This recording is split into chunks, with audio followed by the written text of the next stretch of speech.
You are now tuned to BS3 Network. BS3 Network, changing the way you watch TV. It's Queen3 King. It's Queen3 and King. It's Queen3 King. Queen3 and King, we the team, it's going down. We the talk of the town, it's going down. We royalty, wear our crowns, it's going down. Tune in now, it's going down. Queen3 and King, we the team, it's going down. We the talk of the town, it's going down. We royalty, wear our crowns, it's going down. Tune in now, it's going down. It's Queen3 and King on BS3 Network. There you go, Miss Producer. Miss Producer is feeling it today. She DJing the shit out this show. She ain't missed a beat. We the talk of the town, it's going down. We royalty, wear our crowns, it's going down. Tune in now, it's going down. It's going down. We just hit you with another one. It's going down. All right, crank it down. Welcome to another episode of Queen3 and King. Bring back that beat, DJ. Hell, let's just go and party today. Bring it back. Crank it up. Let me see it. Jeff.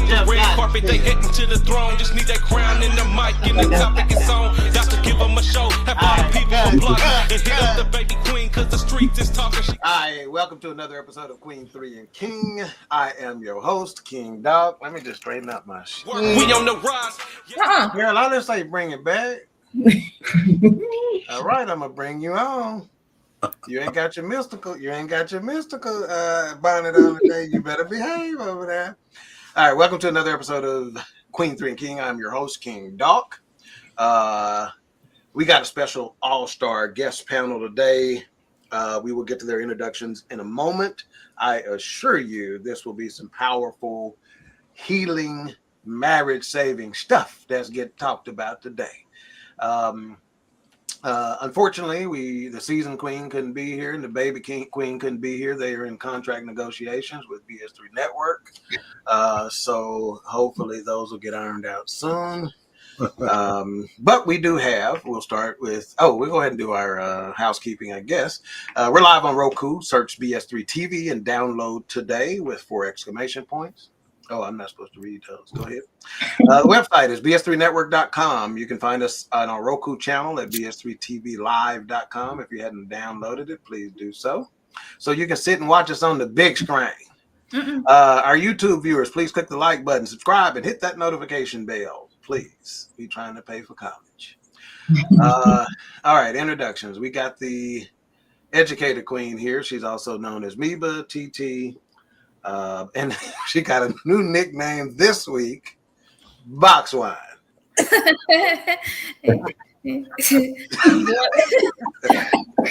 never Talk to the people, Box Wine. Didn't I cuss you out about that? Yeah, you did. Maybe. Okay then. But that's okay. That ain't deterred me ever. I done been cussed out before, and I done been put out of nicer places than this. And that's the bad part. I cussed you on your own house and put you out. You did. You didn't really put me out. I had somewhere to go, girl. Hey y'all, I'm so glad to be here. I don't drink box wine, but I do indulge in tequila. So if you have some good ones, let me know. Amen. Right. All right. Hey y'all. Hey, what's going on? What's in that doggone crock pot in the back?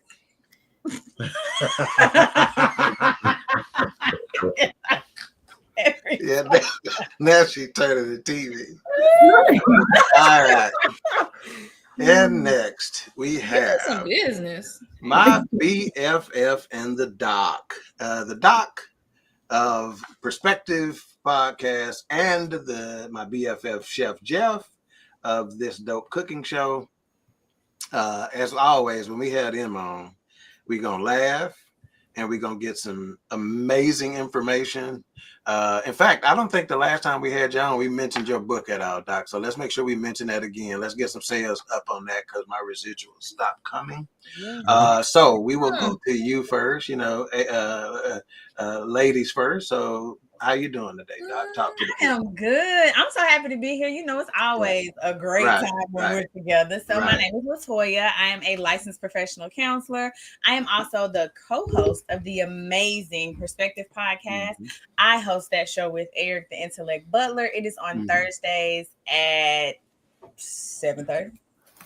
All right. Well, hopefully the educated queen learned from that that introduction, that speaking after an introduction. So that was well done and professional, and like you had some sense. Okay, let's go ahead and talk about this book. Okay, so the name of my book is The Wife's Guide to Beating the Side Chick. And let me just say, it's not a book to bash other women. It is actually my love letter to wives, because being a wife is a whole job. I heard that. A little encouragement. So in the book, I discuss sex, self-care, difficult conversations. It's a great time. You can get it at latoyathetherapist.com. It is also on Amazon in case you are a Prime member. And so, the beating the side chick, do you use karate? Do you use kung fu? What do you do to beat her ass? You actually take care of yourself to take care of your man, so she can't get in. Oh, okay. So you beat her to the punch, so to speak. Ain't no female woman's around here. Got it. All right, on Amazon, go check that out. And my BFF, Chef Jeff, talk to the people. Chef, what's up, guys? Chef Jeff, this dope cooking show, Tuesday at 5:30. We are right in the middle of a breakfast series. We just did French toast with Hawaiian bread, croissant bread. Next week we're gonna do something different. So tune in, tell a friend, like, comment, and subscribe. This dope cooking show, all one word, on YouTube. I heard that. I'm glad I ain't got to spell out croissant right now, because that was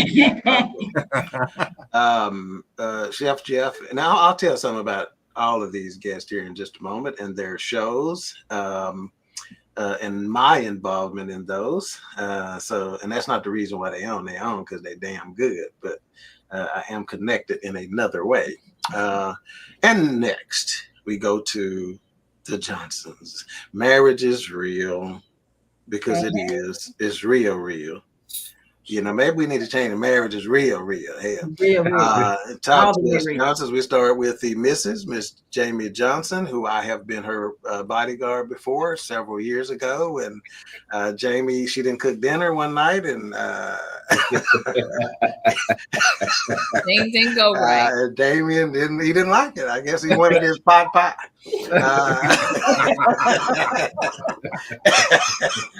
Go ahead, Jamie. Talk to the people. Hello. How are you guys doing? I'm so happy to be here. It's always a good time. You know, we all family. Hey, y'all, Toya, y'all. And this dope cooking show, I will be checking that out. Yeah, you better. That'll keep that cast off.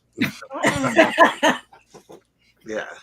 See, she got a guy to beating the side chick. He the guy to beating the cast. You are messy, dude. Oh my God. I love it. But yeah, that's me. So, I'm Jamie Johnson of the duo Marriage is Real. Marriage is Real. It has been far too long since we have had you. So we're glad to have you. Thank you. And my boy Damien, you know, he's had a nickname for quite some time. His name is Damien Don't Like Your Knees Johnson. Go ahead, sir. Talk to us. I'll tell him that story maybe offline. I don't know. Go ahead. What's going on, everybody? This is Damien with Marriage is Real, the other part of the dynamic duo. We are so happy to be here. We are happy about the conversation and digging into great things tonight with an amazing group of people. So I'm ready to get cracking. Thanks for having me. Yeah, he sound like a principal.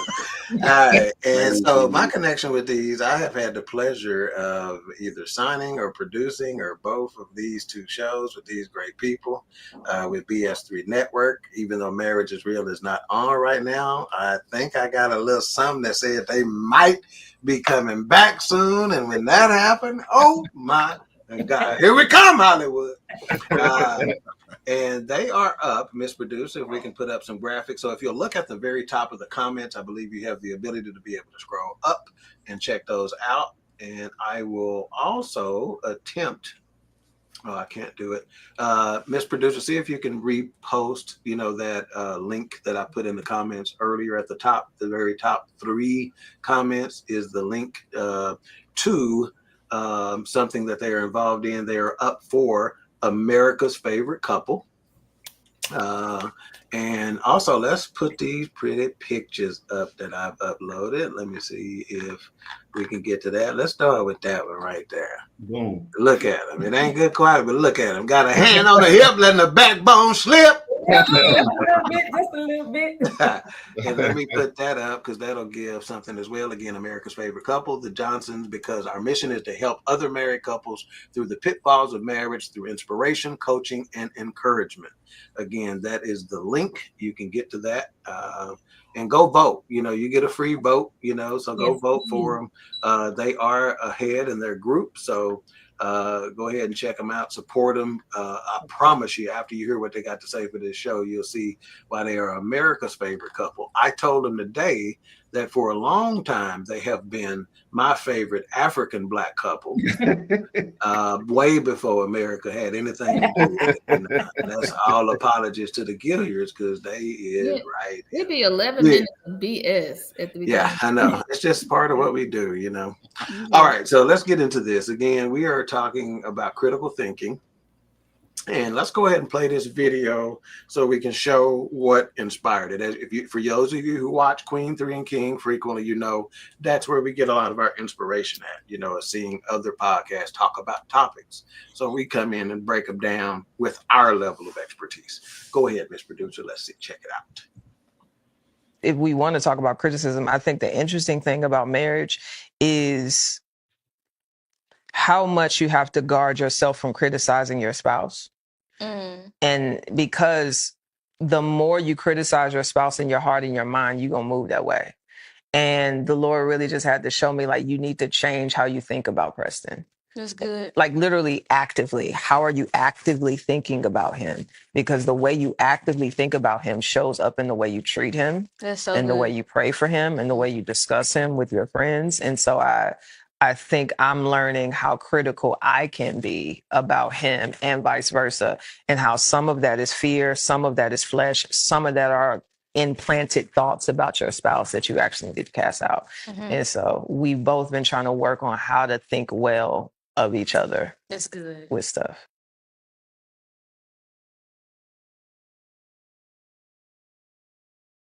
Proverbs 23:7 that says that as a man thinketh, so is he. So let's go ahead and pull up segment 1, the power of inner narratives. Okay.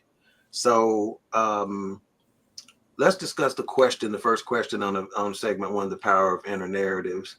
Does the tone of your inner dialogue about your partner matter?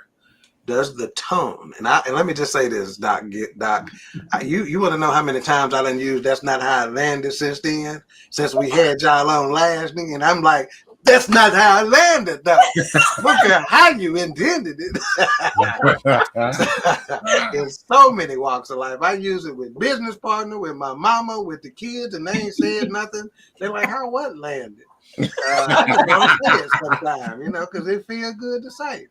So let's start with the Gilyards here on this one. Does the tone of your inner dialogue about your partner matter? I got news for you. I don't know that I've ever thought about this concept before. Like what you think has it have to do with how you react and how you say and how you move. So does the tone of your inner dialogue about your partner matter? So it absolutely matters because you are with you all the time. You cannot in your brain be thinking, "Oh, he getting on my nerves," and then show up like, "Hey, I love you." Like that's not congruent.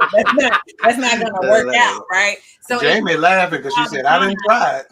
And you upset or you think it negatively or you criticizing, right? You're not gonna show up well. You're not gonna show up loving. They're gonna feel that. Then they're gonna be like, "What's wrong?" You gonna hit them with the nothing. And it's all in your mind. So absolutely the tone of your inner dialogue matters because your thoughts, they just control your feelings and then they control your behaviors. You're not going to think negative and show up positive. It's not happening.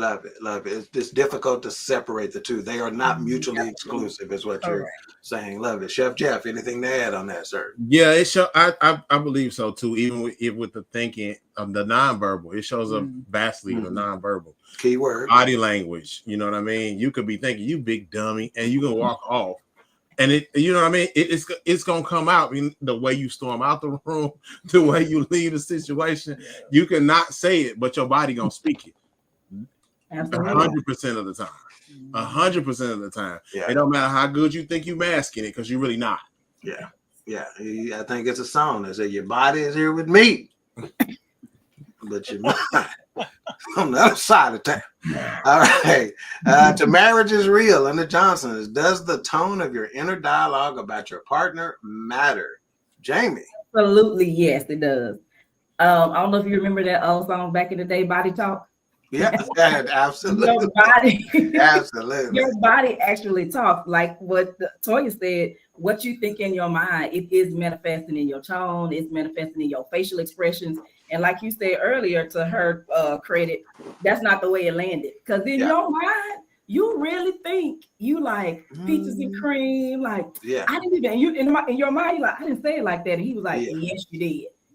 Even for him, like, you don't see you, I see you. So I can already see what you're thinking before you say what you said. So absolutely, yes, your inner dialogue, it matters relative to how you deal with them, how you talk to them, your body talks. Yeah, it really does. Wow. I wish I didn't have to host this show. I wish I could just sit back and listen to it. Damien. Yes. The tone of your inner dialogue about your partner matter. Yes, I agree that it does. I think everybody has said everything that needs to be said about that. So I would like to add a little cherry on top. I think that the inner dialogue is the symptom of something else. Meaning that when you are dealing with your spouse, one thing I've noticed that when I'm dealing with Jamie, if I find myself being short or inside of myself not being the way that I normally should be, it's usually because I haven't spent any time with God. And because I haven't taken time to spend time with God and getting in my word and filling myself up, I'm short. So that means that I can't pour or create a barrier within myself so that what I might be dealing with personally, if I'm dealing with something with work, with my business, with the family, whatever, all the hats that I wear as a husband and a man, if I haven't went to the Father and filled myself up, then I don't have enough of my reservoir that I can pour into her. Right. So I end up being short, and my dialogue isn't what it needs to be. So I would say that, and then just add that to that as well. Yeah. Wow. That's really then before we go to the educator queen, just give the number of years you've been married, kids, all that other kind of stuff also, just for context. We have 3 children, and we have I know it's 3 children and 2 dogs. 5 kids. 2, 5. We've been married 11 years. It'll be 12 in November. Congratulations.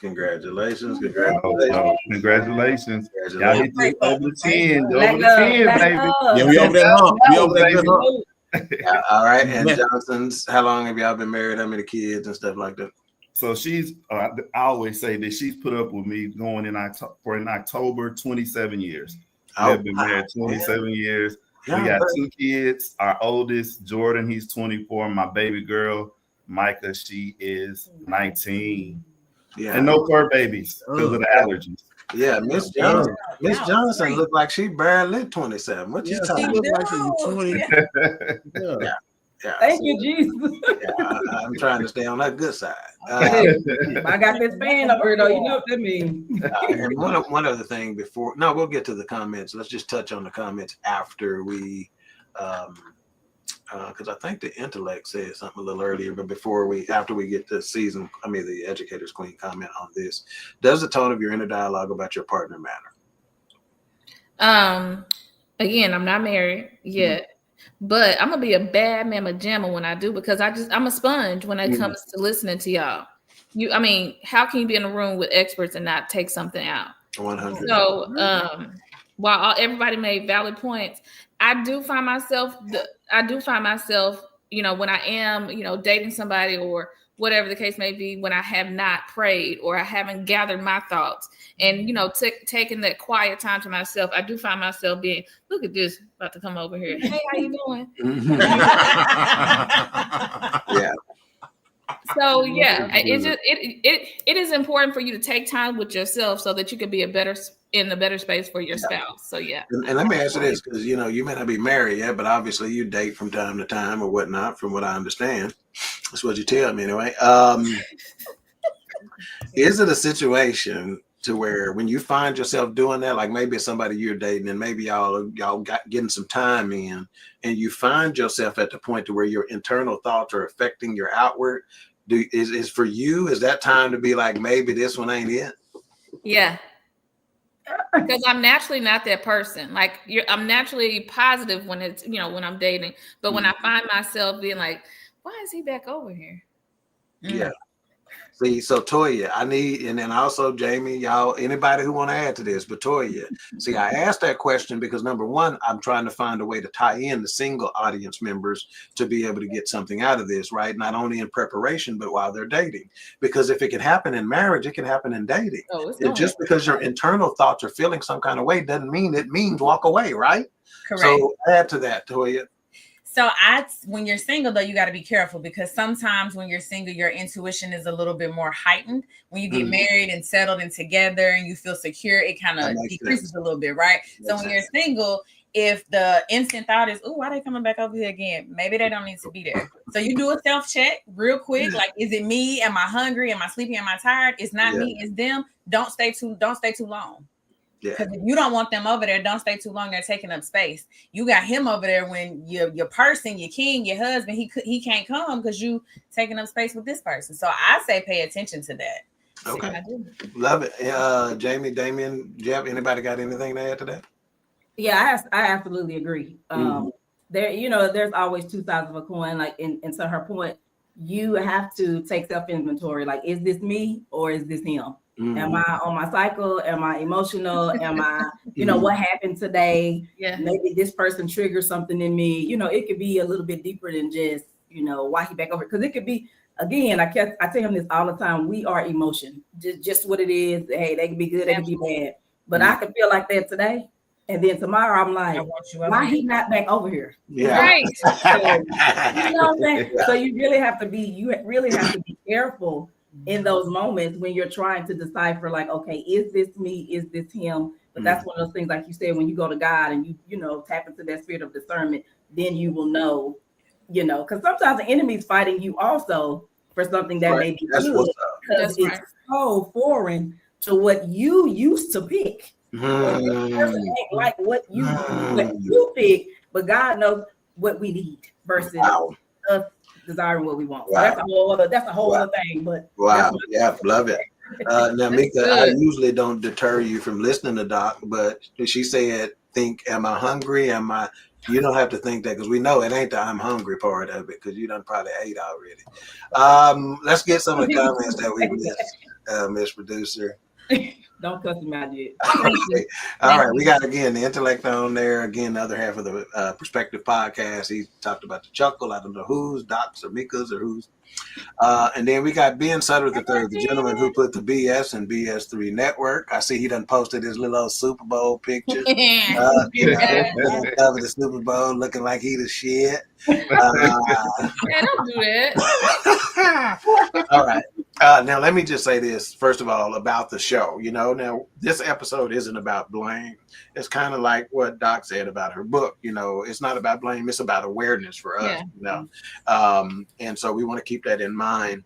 And again, how we think about our spouses in our quiet moments and inner narratives shapes the way we treat them more than we realize. And like I said, we just want to explore this criticism, both spoken and unspoken, right?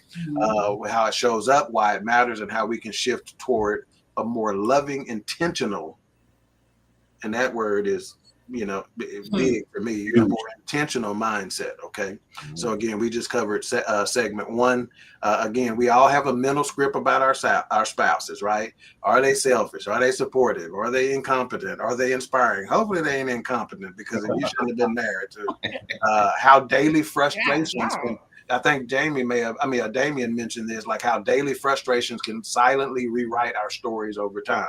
If you don't check those daily frustrations, they're going to pile up. Yeah. Damien, y'all remember the little example we got, the little about the thread, holding your hands together, and that thread got wrapped around once, and he said, break the thread.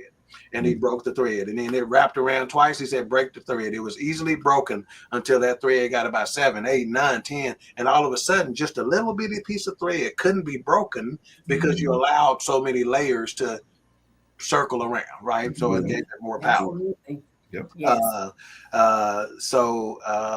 Okay. And then, like I said, so we talked about our inner dialogue. Okay. I think that wraps segment 1 up. Let's go ahead and move on to segment number 2. It's segments for me, but we are. Yes, ma'am. Okay. I had to come with it. And let's keep it moving. We're going to keep the train moving. Yeah, I got to make up for them 11 minutes I messed off at the beginning of the show. Okay, so the subtle forms of criticism. Okay. And let's see, the question that's attached to that. What are some non-verbal forms / types of criticism? We kind of talked about it and touched on it a little bit. And I'm sure we all got our pet peeve ones, right? So I want to start with the Johnson on this. That's another thing you'll do. I think when we got to Mika and Damien, both talked about how, well, a lot of it's been said already. I don't know if I can add no more. We're going to rotate who we start with on these segments of questions. So we'll start with marriage is real. Let's go with Damien this time. What are some non-verbal forms and types of criticism? So one of the ones that I have down is projection.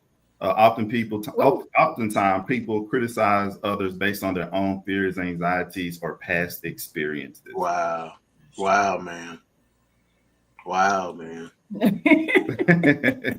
Ouch. Yeah. Ouch. You didn't say you were going to be out doing I'm that. about to get off here because I want to look the other way. You know how you look. You ain't talking to me. She you can't be talking to me. You don't even know me like that. Right. You ain't talking to me, Justin. All right. Wow, that's strong, man. Yeah. Fear is so big, isn't it, man? How it keeps rearing its ugly head in so many aspects of marriage and relationships. It is just, it's gripping, right? That's why they say you're gripped with fear. So imagine being gripped with something. That means you can't move, right? All right. Jamie, what are some non-verbal forms and types of criticism? Just off the top of my head, other than when you got that cast on you, that was probably non-verbal. Go ahead. I'm not going to play with you. I would say withholding. So that's withholding communication. You stonewalling. That's withholding sex. Yes. You know what I'm saying? You got the thing on click because of everything that's going on in your head based on what they're not doing. So if you ain't doing this and I ain't doing this, and you're not saying it, but you're saying it again. Body talks, because what your body is saying, ain't saying, what you are doing, what you aren't doing, that's all a form of withholding. Wow. Yeah, because it's starting from what you're thinking in your mind, the criticism that you have of them, because there is actually something behind that criticism that you're desiring. Wow. So think about this. We talk about omission, right? When somebody say, I ain't lied, I just didn't say nothing. Well, omission and withholding are cousins, ain't they? There you go. They are both dangerous. So, but you just don't think about it. Sometimes we withhold, man, thinking we're doing somebody a favor. Yes. I'm going to hold this in, because you don't want me right now. Right. Right. Yeah. Smoke. Yeah, right. So that's big, man. And it's not something we think about enough. Educated Queen, what are some non-verbal forms and / types of criticism?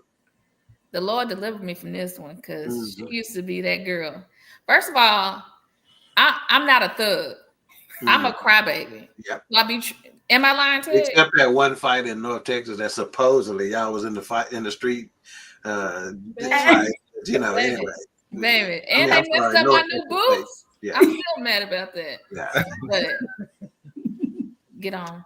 Yeah. But I am a crybaby. But some of the things I do I'm deflecting. It's defense mechanism. That's right. So one of the things that I used to do, and it's horrible, and I hated it, and I'm glad I don't do it anymore. Silent treatments. I will walk around you for 2 days and not say nothing. Just to piss you off. It's because I'm pissed rather than saying something. So the silent treatment was my number one stunner. Right. All right. Well, we can still see that crock pot. I don't think it's steaming. Gilyard, let's start with Chef Jeff on this one. What are some nonverbal forms / types of criticism? Transferring energy. Transferring the energy. That's good. Start the argument because you mad and you don't really want to talk about it, but you pick something that just transferring the energy. Now you mad and I ain't, so I ain't not gonna go to work. Yeah. Think about it. Stew on it. Yeah. Transferring energy is real. I'm talking about real.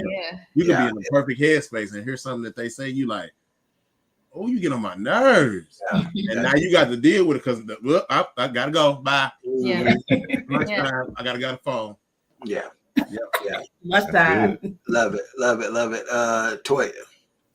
I'm gonna take a different angle. I think some nonverbal things that appear as criticism are eye rolling, that mad cleanup that you do when you like wiping real hard and slamming stuff and like sweeping all hard. It ain't even in a pile. Like what you doing? It was a lot of like that mad cleanup. I think and then your body language, right? Like if the person is sitting over here and you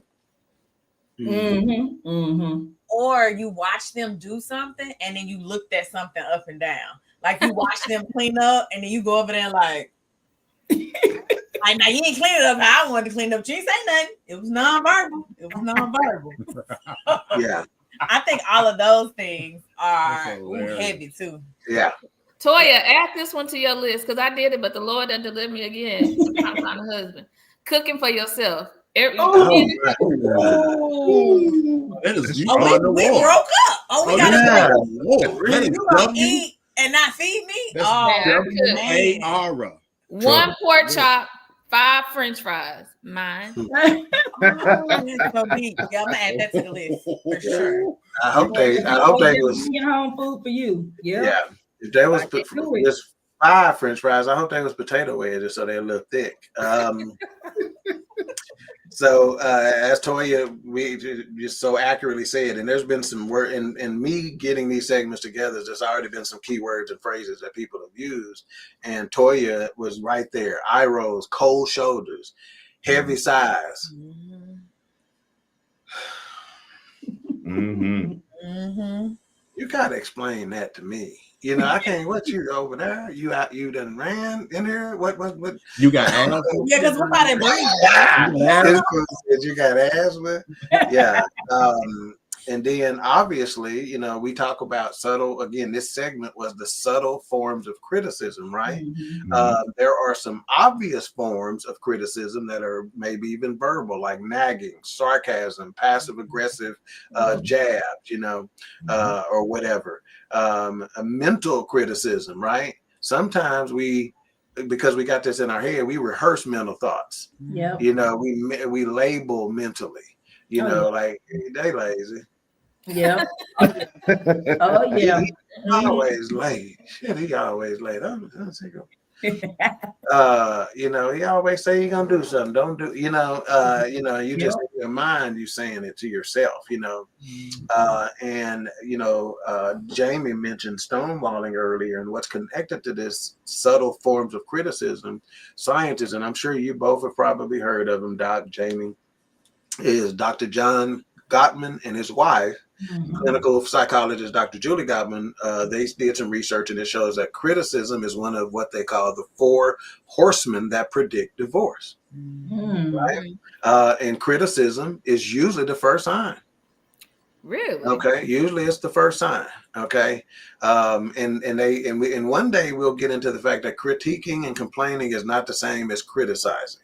Right. Okay. A critique or a complaint tends to focus on one specific behavior or action, while criticism attacks an individual's entire character and leaves the person feeling worthless and castigated. It's the difference between I need you to take out the garbage, which is just simply a complaint, and you never take out the garbage because you're always incredibly lazy.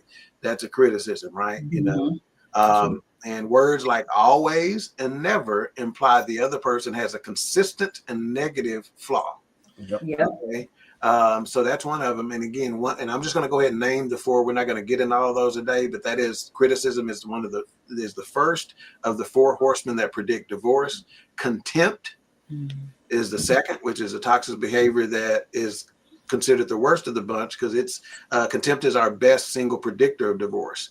Name calling, eye rolling, there we go again, right? That nonverbal clue is part of contempt, which is dangerous. Scoffing, sneering, belittling. These are all ways that contempt rears its nasty head, along with sarcasm, mockery, and hostility. Defensiveness. Is a predictor, one of the four horsemen, right? And it's often a reaction to criticism and contempt, But sometimes we, and I'm saying we because we all in that, because we all have done some of this at some point, in time. Right? If you are breathing, you have done it. We all get defensive from time to time. We just do, and then guess what? This is something that I discovered long ago, that generally the high performers get defensive quicker than anybody. Because they normally do it well. Wow. That's talking about I did whatever. I'm my ass kicker. I remember when I was at this job and I was getting promotions and stuff, and my manager came and told me something. He did a recorded call or something like that and said, "We're trying to, coach me." You what? So he's trying to coach me, and it was a Friday, and I said, I don't know if I'm coming back Monday. I knew I was his best adjuster. I said, I don't know if I'm coming back Monday since I'm that bad. Right? And he's like, no. I'm not saying that. Everybody can improve. We just, whatever. But I didn't like it because I know I was good. I'm the best guy. Yeah, I'm with you on that. So typically high performers are more naturally defensive because they are normally very good at stuff, But that's where the sandwich approach comes in. I'm gonna start with a compliment. I'm gonna tell you about your shit, and then I'm gonna give you another compliment, and let you know, hey, I'm not saying this. I'm just, baby, we just talk, So I think that's a big one, defensiveness, and then as Jamie mentioned earlier, stonewalling, which is when one partner builds a metaphorical wall up to block out the other partner, which might look like just not responding, or barely responding, ignoring, shutting down, turning away, like you do that thing in bed where you. Nigga bed, this a king size. This a California king. And your ass on 6 inches of it. Ain't none of you 6 inches, no way. How you get in 6 inches? How you fit in 6 inches? Knees, you fall off. Right. Turning away or pretending to be otherwise occupied. So those are the four horsemen again, all connected to subtle forms of criticism. Everybody said everything they need to say on that one. Yes, sir. All right. Let's go ahead and move on to segment number 3. Why we criticize. Now, this is a shorter segment in the fact that, as you see, the question is already attached to it. Why do we criticize our spouses? We didn't start with this. And again, we can say significant others, girlfriend, whatever. Mika, we're going to start with you. Why do we criticize our spouses? I always laugh at you and Craig when y'all say this, but hurt people hurt people. That's it. That's it. Spot on. That's all I mean, if you've hurt me, and the easier route is to go criticize you versus saying, you know what, my feelings were really hurt. The vulnerable piece is you're like, oh, I don't want to be vulnerable. I don't know what they're gonna say. So it's easy for me to say something and criticize you versus say, hey, you hurt my feelings. Can we talk about it? Yeah, and there's a saying out there that misery loves company, right? Yeah. And whenever there's like sayings like that or cliches and all that other kind of stuff, people tend to discount them. And I say, look, not all cliches are true, not all old sayings are true, but they got some legs for a reason. And so misery loves company, sometimes. And you, Mika, you talked about hurt people. It doesn't mean that the person you hurt was the one who hurt you. Right. Right. Yep. Hurt people. It doesn't mean that I hurt you, but I'm here. Yep. It doesn't mean she hurt you, but she there. Don't mean he hurt you, but he there. You know, and unfortunately, we generally will hurt the ones that are closest to us. That's true. You know, it's just, you know, it's a sad reality, you know. Yeah. All right, Doc, let's go to you on this one. Why do we criticize our spouses? So I think it's a couple of things. I think it's a lack of emotional intelligence. And so like she was saying, like, I'm hurt, I'm not getting my needs met, so I'm going to critique you. But instead of just saying you hurt my feelings or you're not meeting my needs, I think it's that. And then I also think it's a projection. So a lot of times, I know, especially for us, like when I start thinking like, oh, he not doing this, he not doing that, I'm like, hold on, let me think. Do I really feel that way about me? And it's easier for me to say he's not doing it than to say I'm not doing it. It's very, very easy to look outward and not as easy to look inward because we don't want to admit to ourselves that we're falling short. So I think it's also a lot of projection. Yeah, love it. That's really good. BFF. I think for me, transparency, vulnerability is something that we all lack. Nobody wants to be transparent. Nobody wants to be vulnerable. I mean, when you're transparent with a person, you're basically standing naked in front of a person. And we don't want to do that. If we've done it once, we'll never do it again. Ever, ever, ever. I think that's something that we all lack is the ability to be transparent and vulnerable and communicate the transparency and vulnerability. If we can't communicate, we being transparent, we being vulnerable, they'll never get it. They'll never get it. Yeah, it is definitely an unnatural state, you know, to be vulnerable and to be transparent, right? Which is why I actually work at that. I actually try to put myself in that uncomfortable space and be as vulnerable as possible. But John, I'm going to bring up John, comedian John Yogi. We have gotten to this point before, and he's like, men can't cry. You get to cry twice a year. If you cry more than that, you know, he's like, you know, he's kind of being funny about it, but he's like, vulnerability is risky. Yeah, very much so. You follow me? It's risky. You talk about, you talk about over time building up this mental plot, this mental novel in your head about who somebody is. And if you're being so vulnerable, because guess what? Sometimes that vulnerability means men are showing their feminine side. Absolutely. You understand what I'm saying? And some folks can't handle that. You know, they not, you know, they need their man to, you know, smell a certain kind of way and his hair be certain kind of nappy and you know, you can't have too many waves, nigga.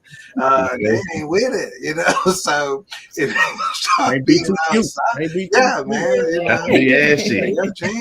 Yeah, clean. You ain't got no stains on them things, you know.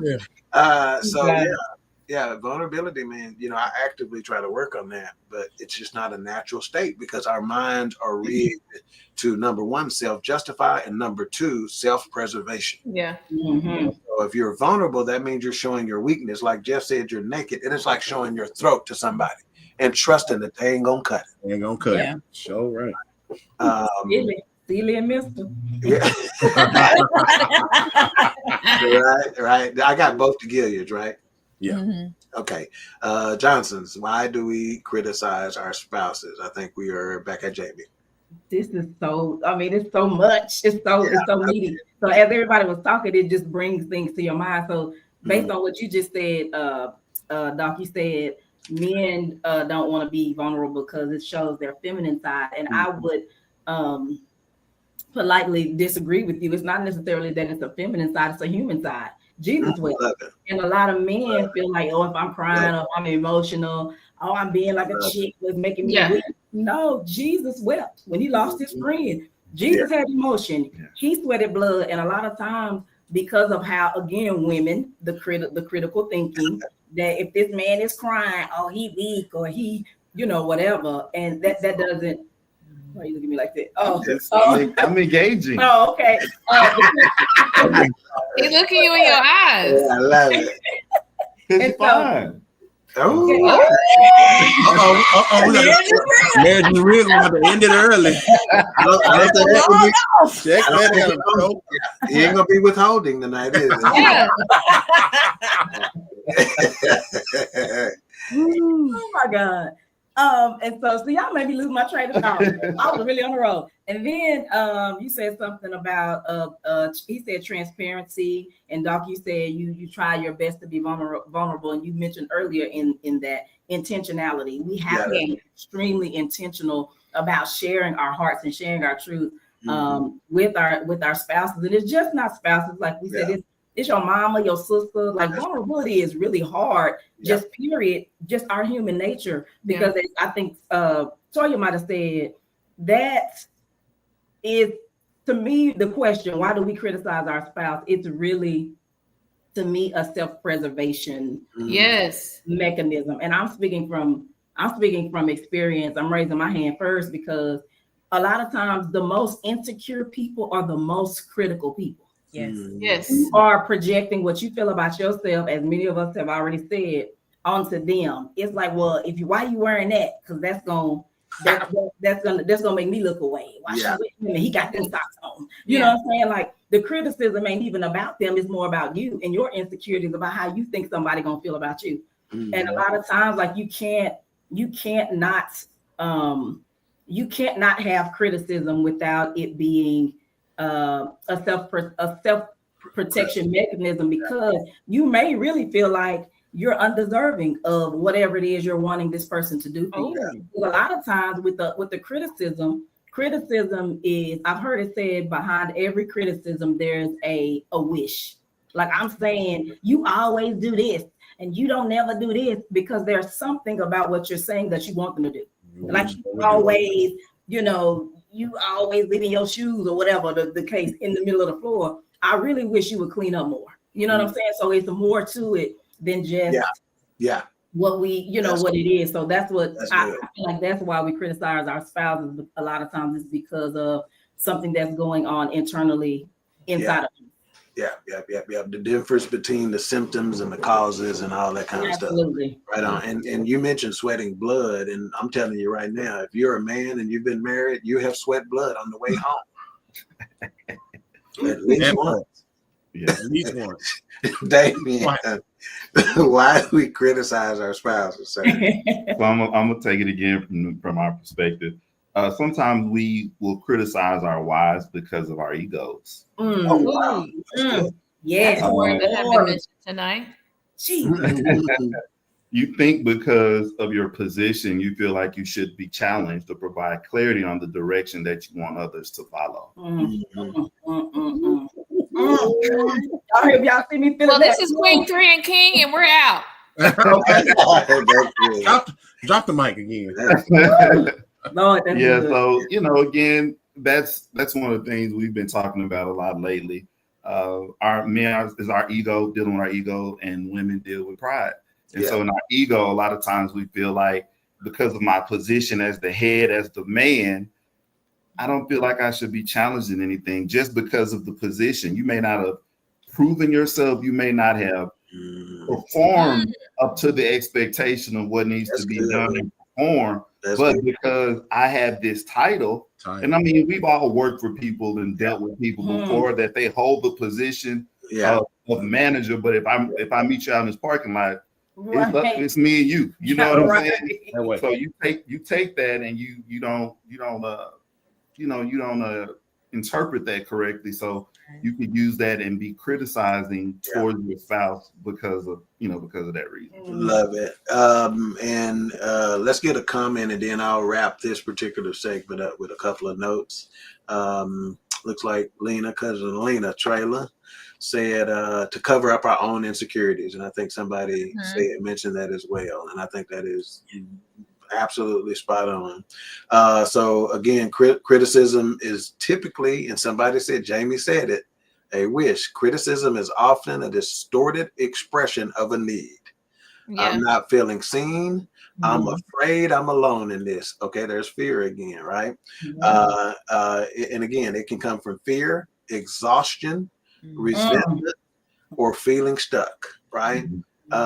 Tell me when y'all done had a busy week and you tired and you done 4 days in a row, I done put in 12 hours, even though I only work an 8-hour job, and, you're exhausted, and we was gone and running all weekend, and we would, so exhaustion can, definitely have an impact.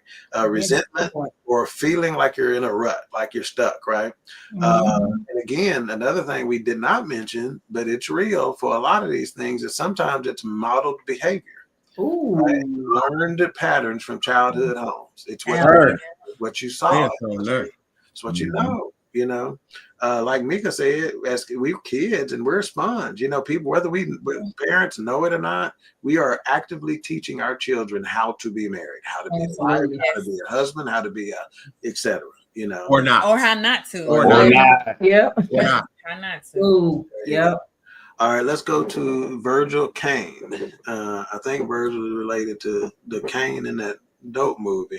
Anyway, hi, greetings from Manchester, England. Hey, Virgil, what's going on? Hi. Wow. Yeah, great profile picture, Virgil. I don't know if you're holding a puppy or a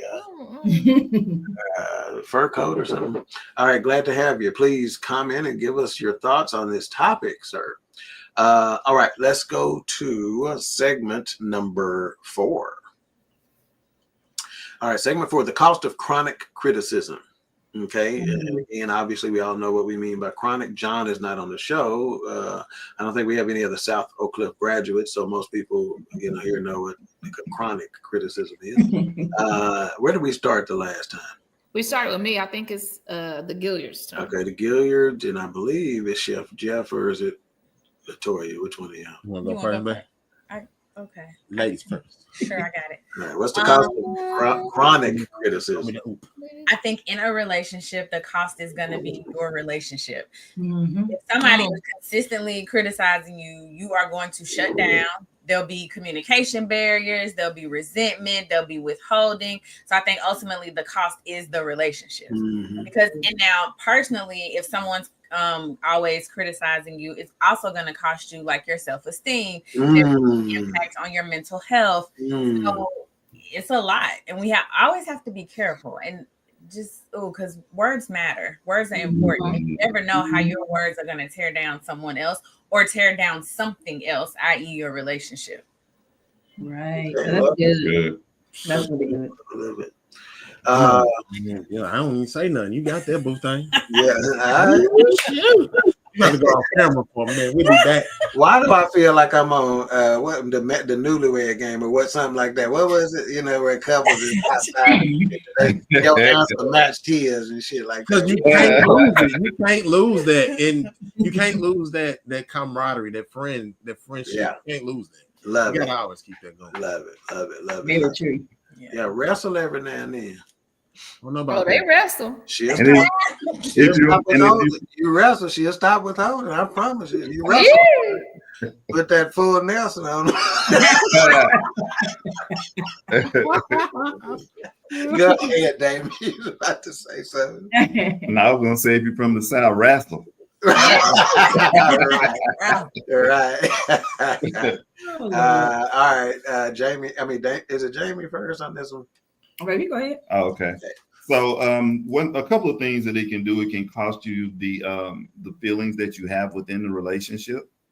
I think it also costs you the security within the relationship because criticism, it kind of makes you feel unsure. That's right. Within the relationship. Right. So the more you are criticized, the more you become more insecure, and you start tipping around a little bit more because it's like, I don't know what is going to be the trigger within the relationship that if I do this, this might cause a criticism. If I do that, that might cause a criticism. And then because of the way that you were brought up in your domestication, you never know if any of those things that you're being criticized about are triggers from what you came from in your past. Yeah, right. And you talked about the insecurities of it, and it's because somebody is telling you something that you're doing is not pleasing them.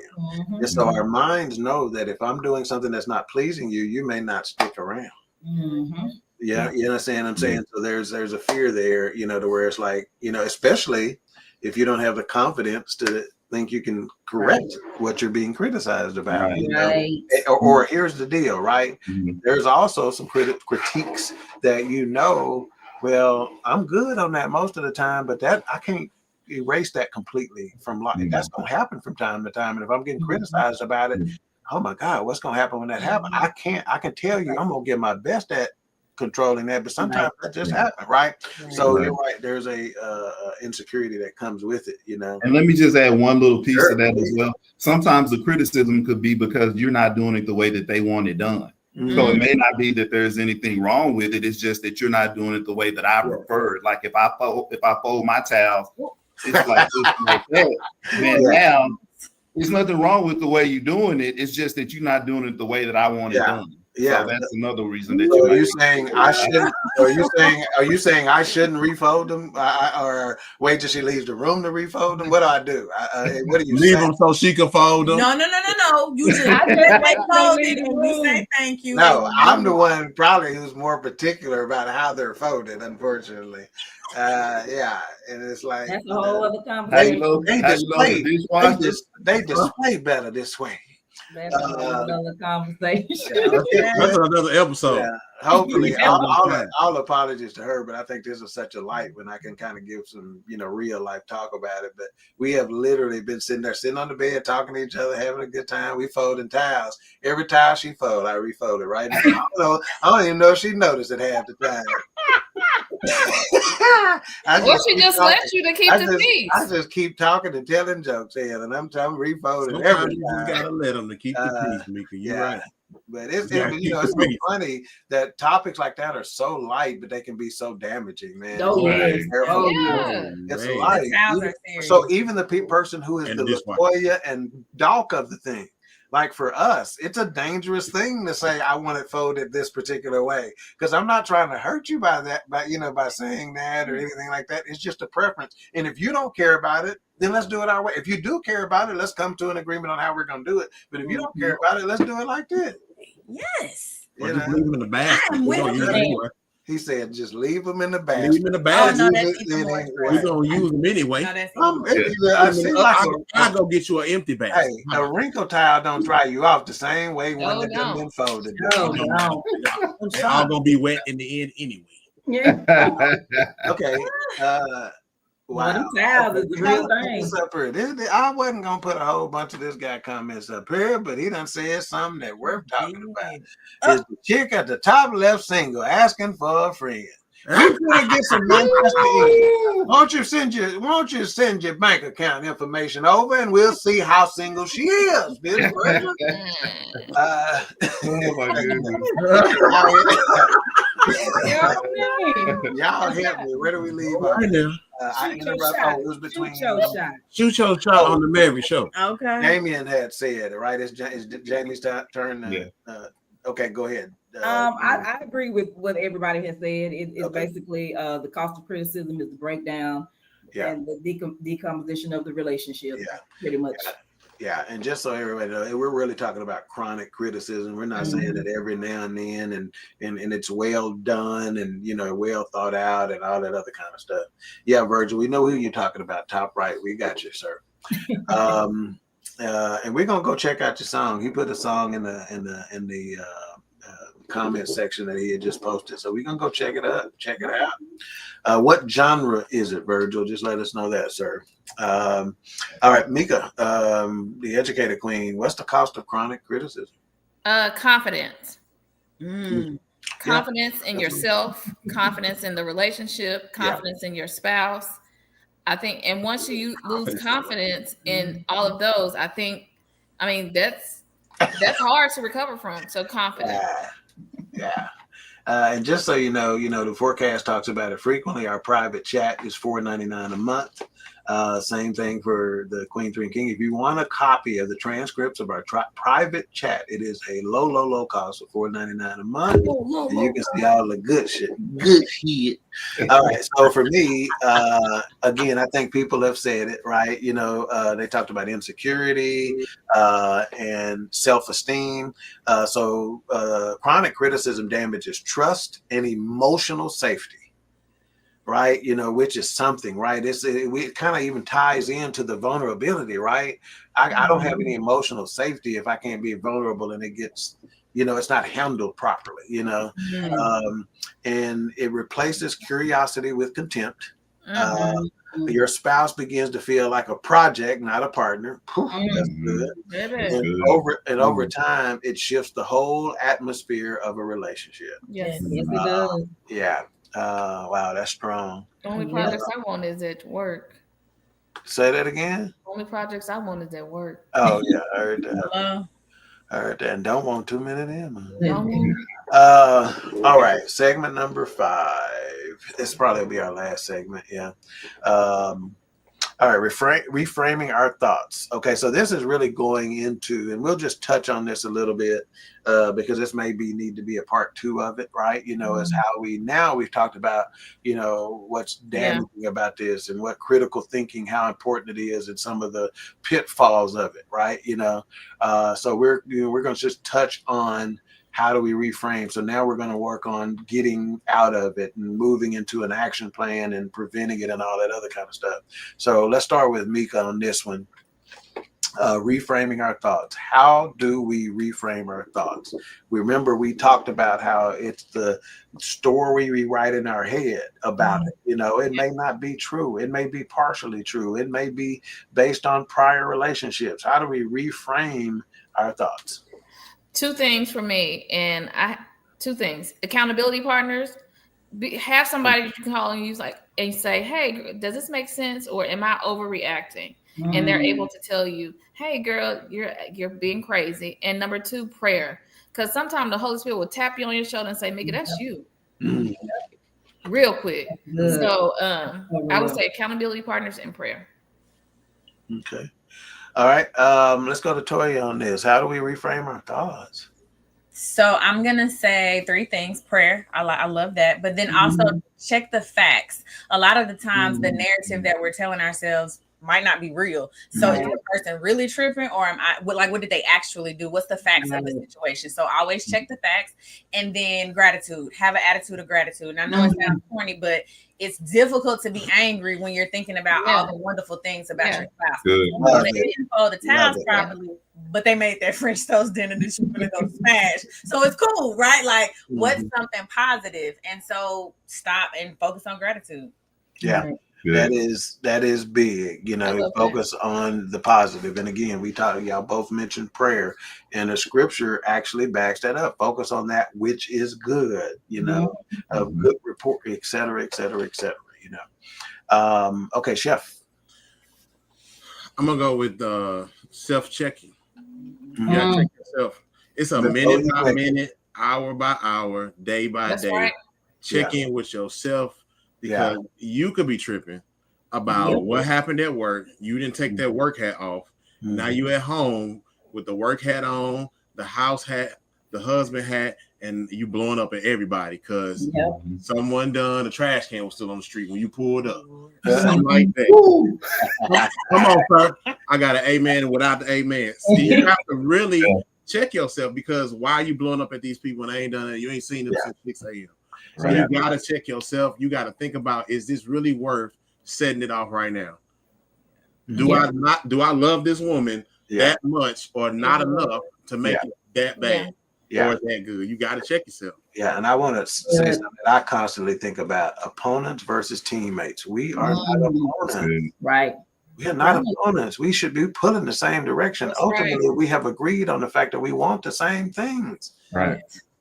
So when you're talking to somebody, I'm jumping line here, but when you're talking to somebody or you're dealing with somebody in a relationship, when you are giving critique, which is warranted sometime, right? Or you're giving feedback, you can even change the terminology of it. And sometimes that'll change your mind, right?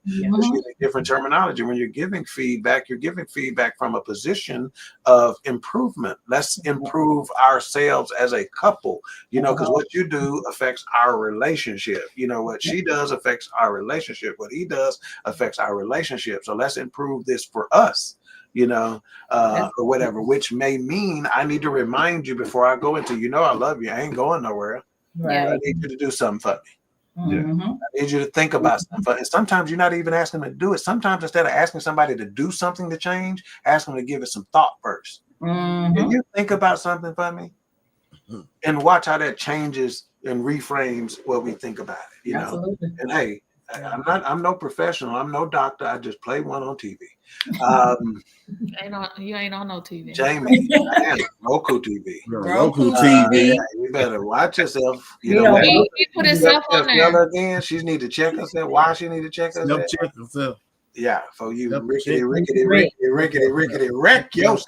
Baby, I'm the only queen on here tonight. You be by yourself. All right. Let's see. Who did we get? Okay, Jamie, is it your? Yes. So again, everybody always says everything, but prayer is number one for sure. Yeah.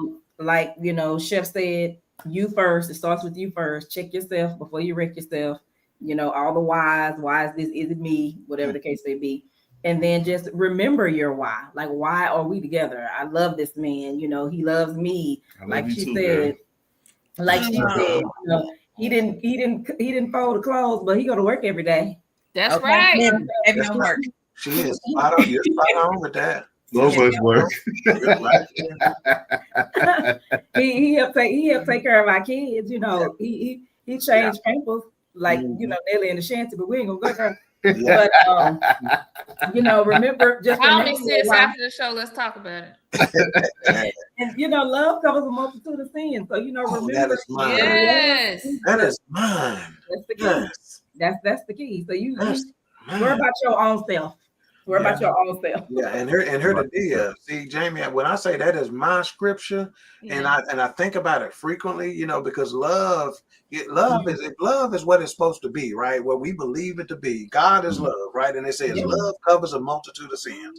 But what folks don't understand is whose sins is it covering? It might be covering yours. So if you love on somebody, it might cover your shit up. Absolutely. Way. Have y'all seen the horror movie where with the thing that beats the villain or the scary monster or whatever it is when you're loving, that's right, when you're all of a sudden he loses his power. When you start loving. So when I say in most situations, man, and Jamie hit exactly where the experts are, and they say it replace your negative with positive. Replace complaint with gratitude. The older I've gotten to, it's so much easier to operate in that compassion and love department versus hate and I'm mad and it's just easier to operate. Takes a lot of energy. It takes a lot of energy to be mad. That's right. It takes a lot of energy. That's how you protect your peace. That's right. That's what's not letting people get to you like that. That's it. So sometimes you're counting on others to protect your peace instead of you protecting it. And the first way to protect it is to be loving and to be, because think about it. If I'm loving and I'm all this and I'm etc., it's very hard for somebody to come against that. That's right. It's like there's an experiment out there that people just say, just smile at somebody and watch it. Just smile at us. And them jokers can't help, but they're gonna get uncomfortable as hell. Or they gonna be like, fool, what you smiling at? And it's gonna make them start feeling good and stuff like that. But the person who ain't right, you're gonna be able to tell. They say a hurt dog will holler, but flip the script, replace complaint with gratitude. Instead of he never helps with the kids, he works hard. How can I invite more help without blame? So anyway, Damien, on you, sir. Got it. So how do we reframe our thoughts? I think we do that by getting to the root of the why, because I think that the criticism is an extension or root of something else. It says in Luke 6:45 that out of the abundance of the heart, the mouth speaks. So there's something in your heart that is allowing you to be criticizing of your spouse and trying to find out and get into the root of why it is that you're doing that, because you got to get to the why of the root, not the fruit, because the fruit is the criticizing. Right. But what is the root that is getting you to the point that makes you feel like you need to criticize them about whatever this thing is? It could be just something that's within you that you haven't worked out, or there may be again, like I said earlier, you haven't been spending enough time with God. And then also it could be your mama. Your mama. Right. Or your daddy. You're right. Your daddy. Yep. Yeah, real talk. Hey, real talk. talk. And I think that it's really hard from a fleshly standpoint to try to fix these things. I think that it's impossible. There's it's no not good hard. thing. It's impossible to fix it. No good thing dwelleth in the flesh. That's right. And a lot of what we're trying to do, you got to do it out of your spirit. Because if you keep trying to do it from yourself, it's so many times that we try to do things. I know everybody can attest to this, that we've tried to do out of our will, that we just can't do it. But it's only because and with the grace of God and giving it to him and working through that thing collectively with you and God that you're able to work through that thing. So I think you got to get to the root of the issue, which will in turn help you to reframe your thoughts. And what's so funny about it, like Jamie mentioned, when people are talking and making great points, it brings up so much stuff in your head. Yeah. So for me, right, when he talked about understanding the why, guess what? That's the number one rule for forgiveness too. Y'all might remember we went through a week-long training session together about forgiveness. And that was the number one thing we talked about. Understand the why behind what they did, right? So same thing in the criticism. Understand why. Why are we here? Why is there not? And you got to look at it 3-4 dimensionally sometimes.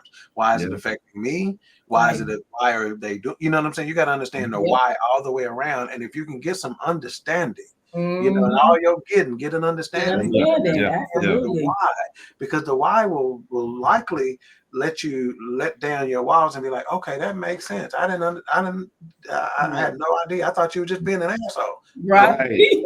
Yeah. I done struck a nerve over there. Somebody done felt that one. No, I wasn't being an asshole. You know? So yeah, that's big for me, Jamie. Understanding the why, man. That's huge. All right, Mika, did we get we started with you? Okay, so that's it. I think everybody done touched on that. Fantastic show. I want to hit Virgil again because he has added us some comic relief here. He says, if you have a number, please send it to me, brother. Yep, I got a number, so holler at me. 867-5309. Yeah, 877-777-9311. That's it. Call me. He says, we have this is why I know he's from Manchester. He says, we have a heat wave in Manchester, England. I am sweating my knackers off. I thought it was knackers. Don't say the other word. All right. So hopefully y'all will be willing to come back for a part 2. Again, I still want to do a little bit more about, conditioning our minds because again, it's been so much time that our minds have been conditioned improperly that's not an overnight transition. Absolutely right. Take a minute, so I want to hit on that again and some other aspects of that part of it, reframing our thoughts. And then there's a couple of other segments that we have, like, how we speak, whether you're speaking with grace and truth or you're speaking with some hostility, in affirmation, being intentionally affirming, that kind of thing, so, and then, some action plans, some things that we can do to sustain, what it is that we're doing, some real practical application, so to speak, for instance, I'm going to tell you this. When I was young, and I went to anger management. I went to anger management therapy, right? And the thing that I took away from it that seemed silly, but worked wonders is the count to 10. Just a slow count to 10. It was a practical application. And then today, one of the pieces of advice I give out to people is I say 4-4-4. Take 4 deep breaths. You breathe in for 4 seconds, you hold it for 4 seconds, and you breathe out for 4 seconds like you fog in a mirror. You breathe in for 4 seconds, hold it for 4 seconds, and you blow out for 4 seconds like you're blowing through a straw. And try that 4-4-4, chef, 10 times and see if you're still mad afterwards. And if you is, you need to take your ass to the ER or somewhere. If I get the phone, because at 3 I'm ready to go. Right. But if you take those deep breaths, what it's doing is putting oxygen in your brain. It's putting oxygen in your body. Hey, Damien, remember when we took deep breaths, how you even sing better? Your voice is richer. Your tone is richer when you take in oxygen. Is so valuable. And sometimes go get you some sun. Take your feet out, take your shoes off, and go stand in the grass and ground yourself. Grounding. Right? So again, just practically, we're going to get into some of that hopefully in part 2, but we are going to move into our final thoughts. We're going to start with the educated queen, box wine, final thoughts. Thank you, Jesus. You see how he delivered me? He's constant in my life. I didn't say nothing. I want to thank the Gilliards and the Johnsons for coming on. I need to put y'all in my pockets. And I need y'all to say a poem at my wedding. Like, be ready. Y'all gonna read them out loud, okay? But I appreciate y'all for being on the show. And again, quick thing: when you know better, you do better. You can't take in all this information and not trying to try to change it and apply it to your life. Yeah. So know better, do better. That's 100. Ain't that's strong. Ignorance is not a defense. No.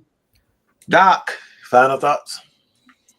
So thank you so much for having us. I love coming here. It's always a great time. Catch me on Perspective on Thursdays. Come on, plug.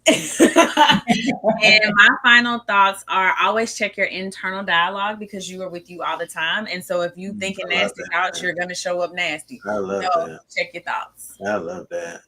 I love it. And one of the things that we may do on part 2 is learning how to not let outside influences affect your relationships, right? And sometimes it may be bringing them in and involved. I know sometimes husbands might not want to hear it, like, I don't want to hear about your bad day. I personally do. Fortunately, my wife is in the same field that I am in. So not only can I hear you, I can give you some suggestions possibly on how to navigate it. Like, I love it when she comes to me with a problem. I'm like, shoot, we finna hammer this. What you mad about, we finna get a promotion out of. Right. So I think one of the things that I would say is involve your spouse in what's causing you to have that issue. Like I would say, hey, you got to warn me. If something's happening today, tell me, and I'll know. I'm going to be less critical that day. I'm going to give you so much grace because you told me, hey, today ain't been good. It's been one up. That's all I need to know. I'm off. I'm going to come home with your favorite sweet. Here goes some M&Ms. Here goes some Doritos. And here go a Pepsi, and I'm not withholding tonight. So we're going to be all right. So, but that's communication, right? With maybe one of our, ways to reframe stuff, right? But anyway, appreciate you, Doc. And again, let's mention your book one more time as well as the podcast.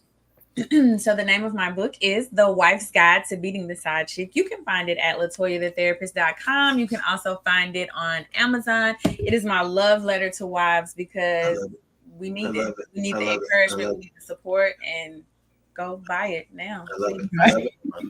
I love it. All right, Chef, final thoughts. You got a book, The Guide to Beating the Side Nigga? I don't. I would hate the name of that book. That's still right there. I might have to. Oprah is clamoring for that one. Ain't making it to no network. Yeah. Again, thank you for having us, me. One more time, This Dope Cooking Show, Tuesday, 5:30. The breakfast series continues. My final thoughts are: it is so amazing to be loved and to love. Yeah, that's what Luther said. That's what Luther said. So it is amazing when you really can. Mine too, Jamie. So you have to condition yourself and think every day: am I doing it in love? Will she receive love? Will she feel love? Will she hear love? Do I show love? Yeah, do I resonate? Yeah, Toya, Doc, if you don't call me, and I'm gonna remind his ass. You said okay. I'm be like, just say all you got to do is text your boy. Not your boy. And, we're kidding about that, but sometimes sometimes it's accountability. Application that it's a little silly, but sometimes I say to couples, sometimes it don't have to be heavy. Like let's say, the example I give in this is, let's say for instance, we're at an event and you do something to piss me off. I don't have to be mad the whole night. I can just look at you and say, I'm gonna beat your butt when we get home. You know, I'm gonna string you when I get home. You, baby, what I do? You know, you can keep it light and still get your point across. You know, it doesn't have to be heavy. You know, That's very true. So it's the same thing. You know, you take your boy, and I'm like, hey, I don't know what you're doing over there, but ease up. You know, remember, show love. You follow me? And that's the accountability that the men that I hang with, we ain't offended by that. We like got you because you know I got your best interest at heart. Right. You know, so appreciate it. And Chef, where can they sample and purchase your fine cuisine? Do you still sell it? No, I don't still sell it. We have moved from that space to an executive space. So yeah, we moved on up. Y'all got some greens over there? If that changes, let us know. Actually, some greens and cabbage. Yeah, 4 pepper sausage. Not too long ago. I'm gonna do that one on the show. I'm because it was fine. It was fine. Yeah, well, if there are catering opportunities, whatever, just keep us informed so we can support you, sir. Absolutely. All right, marriage is real. Let's start with Jamie Johnson. Y'all making me hungry. Okay. I'm ready. Yeah, she's from the hood. She just looked like that. She said, y'all are making me hungry. Hungry, not hungry. Ain't a vowel you to be found nowhere. Go ahead. You got the O. Gone, boo. There you go. Put your foot in it. That part. But so I again, like everybody has said, thank y'all so much for having us again. This is always so fun. It's family. It's always every time we're on the show, it's like it gets this, you know, you get invigorated, like, oh man, we gotta get back to it. You know, it's just very encouraging and inspiring. Kudos to y'all. Y'all have been doing this thing for a while now with consistency and persistence. It's awesome. Yeah. My final thoughts would be to ask God to show you yourself first. Yeah. Because everything, the thing that we discount, what does it say? The stone that the builders rejected is worthless, turned out to be the most important stone of all. And it's probably you. Yeah. So that's one thing I've been doing for the longest, asking God to show me myself. So when you think it's somebody else, he's tapping you on your shoulder. Now, girl. Yeah. That was you. So, you know, as we talk about criticizing and critical thinking, you know, be mindful of yourself first and go from there. Yeah, she said Michael Jackson, basically. I'm starting with the man. Don't talk about him. Don't talk about him.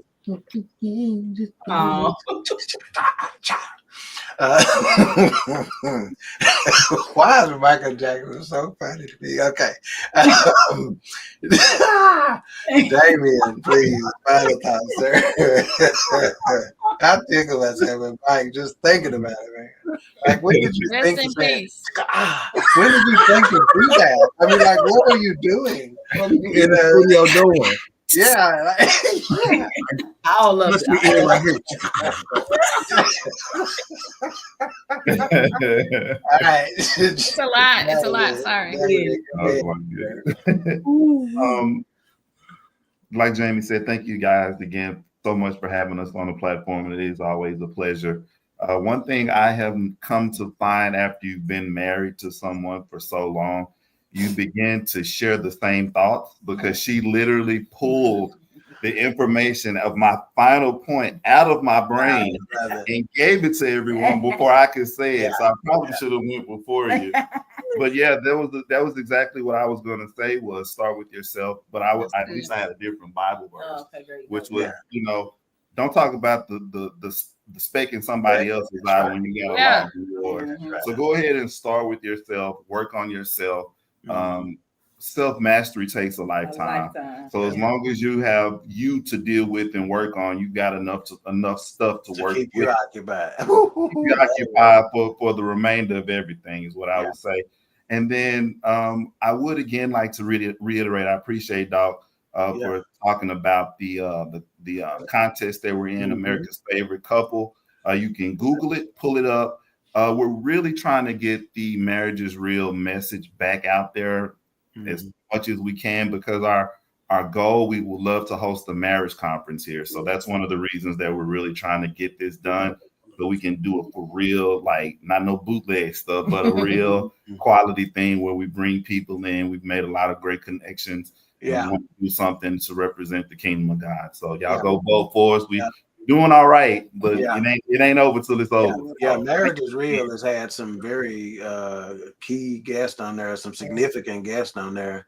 But before I continue, I want to talk a little bit more about Marriage is Real. But before I do, in this particular picture, Damien is he ain't gonna be no withholding, nothing. He trying to get it in, ain't he? Y'all better show out. Right. Get an album cover picture. That magazine. So talk to us a little bit about, so Marriage is Real. Are y'all in a situation where y'all are contemplating a return and all that other kind of stuff? Is it too early to make any announcements on that or talk about that at all? I mean, we're open. We're open to having conversations, and you know, really and truly, it's gotten bigger than us. Yeah, you know, a lot of it has been what we wanted to do and what we thought, and there was a lot of, even though we had a lot of good time and good information for people, there was still a lot of growth that had to happen with us personally. Love it, man. That God is, you know, life and marriage it's a journey. It's not a destination. And so as we've been, you know, on a temporary hiatus, we've been in surgery. We've been growing and learning and trying to be more willing to hear what the next move is for God's purpose for our lives. So we're seeing where things are going. Let me say this, man. Yes. Heal us while you healing you. Shit, don't deprive us. Jamie ain't cooking hell. And he probably sitting over the tech. He probably sitting over there with single friends. Y'all can heal, but hook me up now.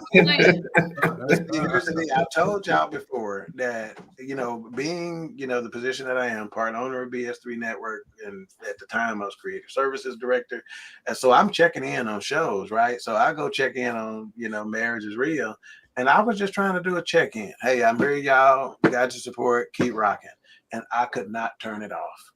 I got so far behind on my Netflix series. It is just a shame because when you tune in, you ain't tuning out, man. I'm being 100 with you. You tune in, you're not tuning out. There are so many nuggets, and I'm telling you right now, you've been talking this spiritual stuff. I'm telling you, this ain't no flesh and blood situation. This is a spiritual situation, and you helping somebody. The enemy don't want you helping. Exactly. You don't want. Let me say this. That daddy issues. That's when we started that segment, let me just say this, okay? I ain't announced this before, but let me just say this. That daddy issues ended in a bone marrow biopsy. My point is the attacks are gonna come. When you trying to, this is how Pastor Harper said it. He said, when you are trying to reclaim territory that the enemy done had and held for so long, he ain't gonna just let you take it. You understand? It's really gonna be a fight. So I'm here to encourage you today. You already know what I feel about you. You already know what BS3 Network feels about you. And you know, like I said, we got you, you know. And to our listening audience, and to Virgil, go take a shower, man. First of all, he said, thank you for your sense of humor. You're welcome, Virgil. Thank you for yours. And he also said, Mika, I'm sorry your fella left you, but I'm always here for you. And then he said, so Mika is single now. He heard you say your name. You know, he got you now. Brother-in-law. I'm just going to start calling you brother-in-law. Brother-in-law.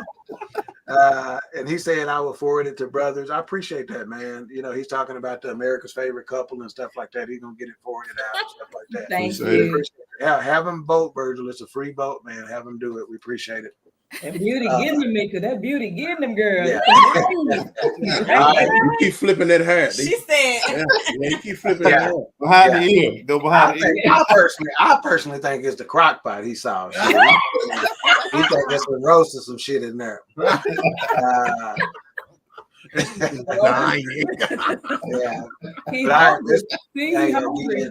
Again, to our guests, man, we understand time is valuable, man. I promise you, I understand that, and I don't ask lightly. Trust me, if I didn't understand it, I would be asking you more frequently.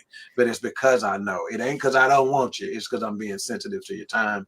But I appreciate all of y'all for giving it to us, man. And again, every single time you're on, it is so powerful, and you give out so much good information.